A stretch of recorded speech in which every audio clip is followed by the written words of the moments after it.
CPM Bangla বাঁচাও যাত্রা নয়, ওটা আসলে সিপিএম বাঁচাও যাত্রা। 34 বছর একটা দল শাসন করার পরে শূন্য হয়েছে, শূন্য থেকে এক করার জন্য ওই যাত্রাটা করছে। সিপিএম নিজেদের পার্টির মধ্যে থেকে কমরেডদের মানে মহিলা কমরেডদের বাঁচানোর জন্য ওই যাত্রা করছিল। যারা যেই মহিলাদের সামনে দেখছিল, যারা হাঁটছিল, তাদের কমরেড অন্যান্য পুরুষ কমরেডদের থেকে মহিলা কমরেডদের বাঁচানোর যাত্রা। সুশান্ত ঘোষ, ইন্দ্রজিৎ ঘোষ, বংশগোপাল, আরো যারা যারা গোপাল আছেন, নারু গোপাল, তাদের হাত থেকে মহিলা কমরেডদের বাঁচানোর জন্য যাত্রা। যারা ওই মানে একের পর এক এইসব ঘটনা ঘটে, তারা আবার বাংলা বাঁচাও যাত্রা করছে। সিপিএম নিজেদের পার্টিটাকে বাঁচাক আর পার্টির মহিলাদের বাঁচাক।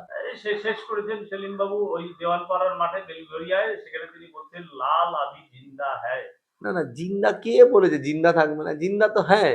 আমার কথা হলো জিন্দা শূন্য হিসাবে জিন্দা আছে। ও মানে একটা দল 34 বছর শাসন করলো, তারপরে শূন্য। আগে সিপিএম নিজেদের পার্টিটাকে বাঁচাক, বাঁচানোর জন্য যা যা করার তাহার পুরে এক টুকরো সিপিএম হয়ে থেকে তো লাভ নেই। যেই পার্টিটা সেকেন্ড হলে বালিগঞ্জে তার জন্য মিছিল করে, তার মানে দ্বিতীয় হলে মিছিল করে, এই পার্টিটাকে আপনারা কি নাম্বার দেবে?